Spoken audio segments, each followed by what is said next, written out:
across the globe. For further details, you can visit our website www.penpushing.com.ng and email penpushing@yahoo.com. And our mobile phone number is 080-7346-3653. I'll call that again, 080-7346-3653. We are into journalism practice to add value and provide authentic news as it happens globally, and also determined to erase anomalies which include tackling fake news. What are you still waiting for? Good afternoon, viewers at home, our brothers, sisters, wherever you are listening to us. This is NSTV coming to you live from our studio here. Today's program again, Journalist Explain This, is aimed at looking at various events that are unfolding every day in our nation and even international. Today we have with us a veteran journalist, somebody who has seen it all, and a guru in media profession. I dare to say is one of the most experienced journalists we have here today in our nation and Ogun State. Today we are having with us Prince. Okay, let me call him Comrade, because that is what we use in journalism. Comrade Dimeji Kayode Adedeji. You are welcome to Journalists Explain This. Thank you very much, my colleague, who I'm sitting beside as well. And I want to equally use the opportunity to appreciate our viewers across the globe. Thank you. I remain myself, Abiodun Peter Taiwo. Now let's set the ball rolling. Just yesterday, okay, maybe before I go into that, there will be a series of complaints from Nigerians on the economic crisis Nigeria is facing today.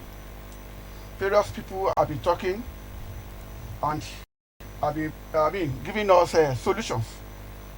But yesterday, a former vice president of this country and also a presidential candidate of People's Democratic Party in the last general election, that is Alhaji Atiku Abubakar, gave us what I can term as a recipe to challenges facing us as a country economically. There and then, he said he has his own blueprint, and from it, he was, the federal government, he provides some of those solutions.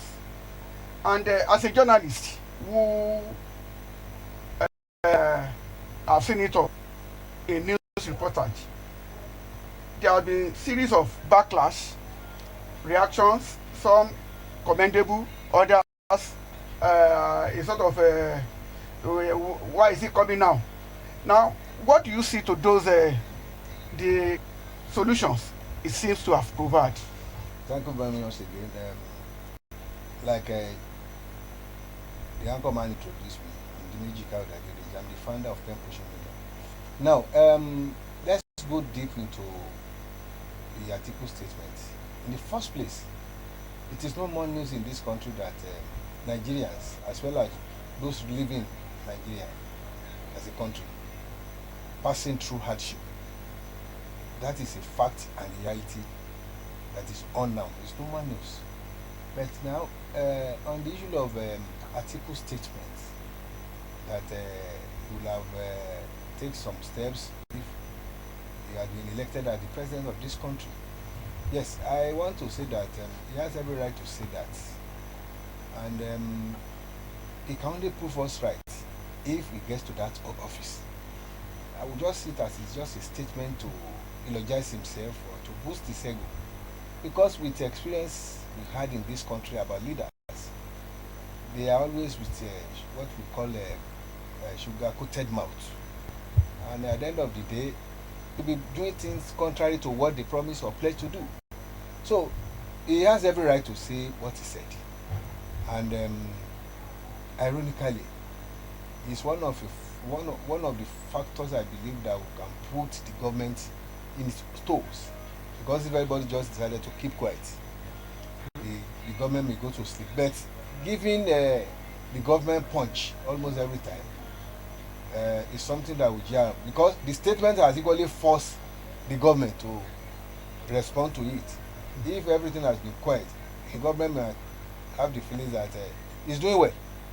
But the truth of the matter is that he has a point, like I said, but at the same time, going by the experience we had in this country, it's always very difficult to believe any statement of pledge coming from a politician until when he gets to power. Ironically, I want to also use this opportunity that if I have my way, the likes of Atiku, the likes of the present president, I mean their age group, I think it is high time they leave the stage for the younger ones to take over.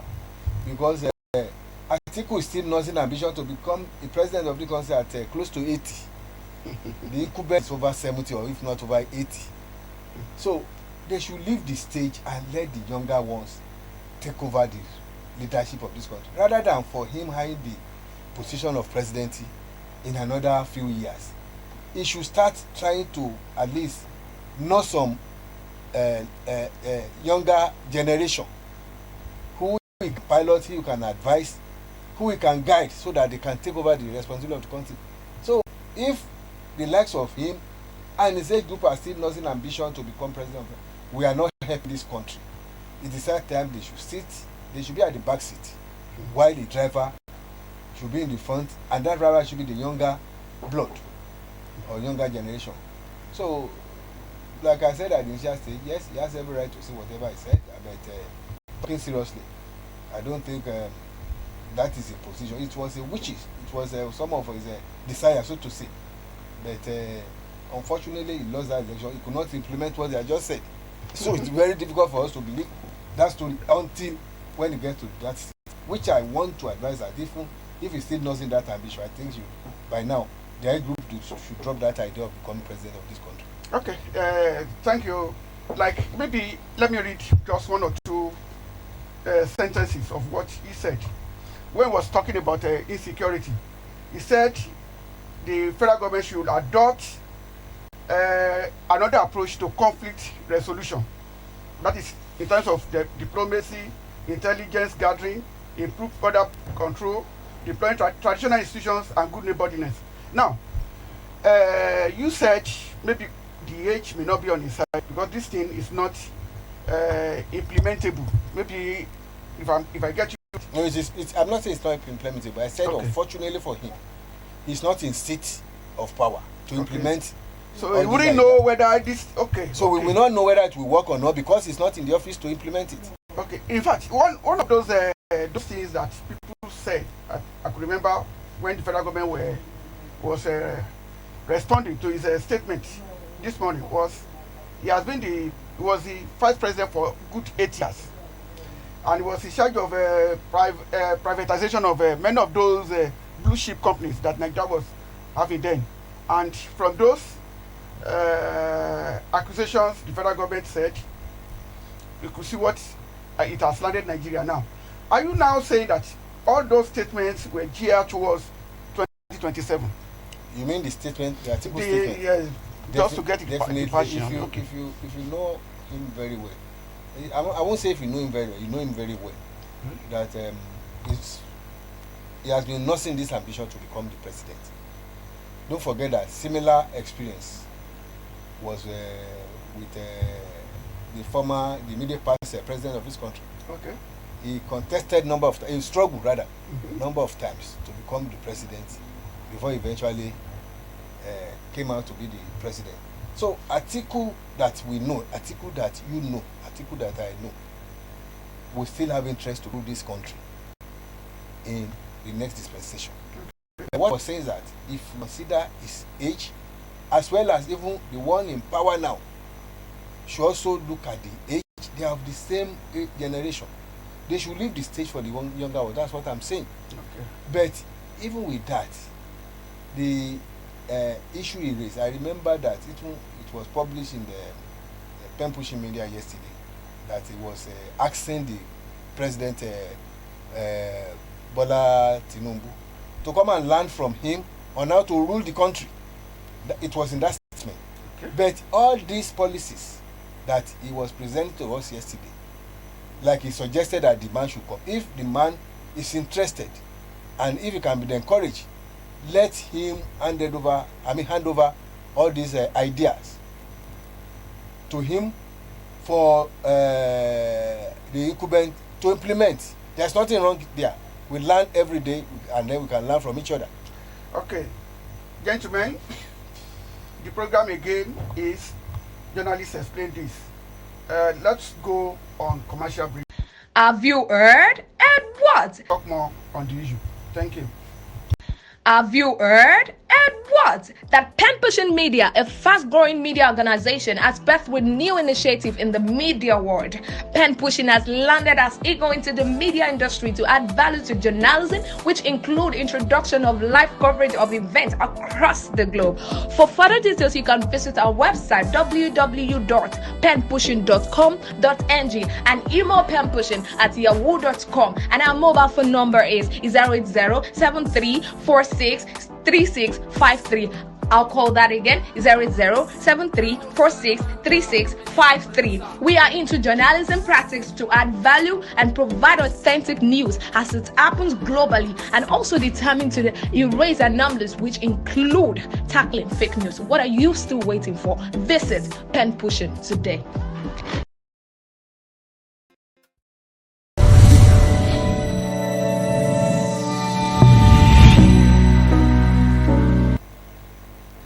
You are welcome back to your darling station, NSTV. You, my brother, the other time we were speaking, you said the younger generations should be given the chance. We have gotten one or two samples where younger generation seems to be failing the people. Of recent, we saw what happened with a lawmaker from Abia State, and also the last administration in Kogi State. Now, are you still one of those apostles, looking at those instances that are still championing that the younger generations should be given that chance? I will say yes, and I will explain. Okay. What you have just attributed to the younger ones is it not also applicable to the older ones, generations? They are more into dipping their hands to the treasury of the government at that age. And what thing that is amazing is this: at that age, whatever money you pick illegally to be used where, to be spent where, at that age. So there's no sector, or there's no generation that doesn't have its own shortcomings and black sheep. But we will continue to address that area. And don't forget this: it is the older generation that the younger one are following. If the older generation have not been dipping their hands in the purse, the younger one not see it as a normal situation. So it is a way of emulating the bad, the good, and the ugly of the older generation. But notwithstanding, that does not mean that we should not try as much as possible to checkmate all these excesses, to checkmate all the atrocities. But the fact remains that the younger generation, they still have the agility to move around, to get things done, compared with the older ones. For example, myself and yourself, as we are sitting now, I can tell you at our age, there are some period that if you want to pick, we are in the studio now, that's the reception. Okay. You may want to pick something in that reception before you move from here to that door. You might have forgotten, and that will take you some few seconds before you remember. So it's part of the aging part of our life. Yes. But that vibrancy will not be there again, except you are disciplined. But for the younger ones, they have the vibrancy. They can still move around, get things done for themselves. Look at, for example, just me quickly go to Cameroon. How can that president of that Cameroon at 90-something plus still not seen ambition to contest again? I was in secondary school when I've been hearing the name of that man. I'm the president of that country. So are we saying we don't have young girls there? Let's give them opportunity. Let's give them the opportunity to take over this government. if they mess up, we will still try as much as possible to guide them. If the elder wants to still be in control, we are not helping the situation. I've just given an example. If you move from here to that, the next door, whatever you want to take there, you might have forgotten what you want to do. Definitely, yes. The age is a major factor. It is. Now, but one thing that do amaze me is I've seen some of those elders performing wonderfully well in other line. Let me use that word. If you go to America today, the age of the current president, the outgoing president, seems to be, though affecting some, but yet was giving out the best. And if you look at even in Africa, Mobutu, Sese Seko, and what have you, they also perform based on the ideology. Are you now saying lack of ideology, lack of institutionalization? What I mean by that is not allowing the institutions to work, but rather depending on personality. Don't you think that is one of those factors that is affecting the country, rather than putting all our hopes in an individual? One major factor I have established that is affecting is what I would call selfish interest. Okay. You want to have everything to yourself. Everything to yourself, selfish interest. That is the main problem we are having. But if you have a free mind and you believe that others must equally benefit from the resources in this country, I think that would have been okay. Look, the economy is so bad that nobody can. We have people who cannot confidently say that this is what I'm going to eat for the whole day. It's as bad as that. And I do tell this story. When I was in secondary school, 20 kobo was my pocket money. 20 kobo. In that 20 kobo, I would have bought all my beverages I'm going to use in the hostel. Then I was even making some savings within that 20 kobo. By the time I got to Form 3, the savings I realized from that savings, from that deduction, I used to buy rally bicycle, which I was using throughout my Form 3 to Form 5. But the situation is so worse now that nobody can say this is exactly where we are going. Oh, God save Nigeria. Our viewers at home, once again, I want to thank you for being part of this program. We have looked at the multifaceted challenges facing the country, vis-a-vis the statement credited to the former president of this country, Alhaji Atiku Abubakar, and our brother, the founder of Pen Pushing Media, has also dissected many of these issues, looking at it from the point of the ambition, the age, and what have you. Again, we believe Nigeria problem one day will be over, if not fully, tackled. I remain your regular host, Abiodun Taiwo, and my brother, Prince and comrade, Kayode Adedeji.